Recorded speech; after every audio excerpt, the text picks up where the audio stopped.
ಇದೇ ನಾಡು ಇದೇ ಭಾಷೆ ಎಂದೆಂದು ನನ್ನದಾಗಿರಲಿ. ಎಲ್ಲೇ ಇರಲಿ ಹೇಗೆ ಇರಲಿ, ಕನ್ನಡವೇ ನಮ್ಮ ಉಸಿರಲ್ಲಿ. ಇದೇ ನಾಡು ಇದೇ ಭಾಷೆ ಎಂದೆಂದು ನನ್ನದಾಗಿರಲಿ. ಎಲ್ಲೇ ಇರಲಿ ಹೇಗೆ ಇರಲಿ, ಕನ್ನಡವೇ ನಮ್ಮ ಉಸಿರಲ್ಲಿ.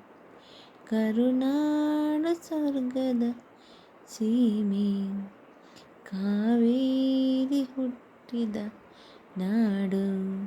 ಕಲ್ಲಲ್ಲಿ ಕಲೆಯನ್ನು ಕಂಡ ಬೇಲೂರ ಶಿಲ್ಪದ ಬೇಡು. ಬಸವೇಶ್ವರ ರಣಪಂಪರ ಕವಿವಾಣಿಯ ಈ ನಾಡು. ಇದೇ ನಾಡು ಇದೇ ಭಾಷೆ ಎಂದೆಂದು ನನ್ನದಾಗಿರಲಿ. Thank you.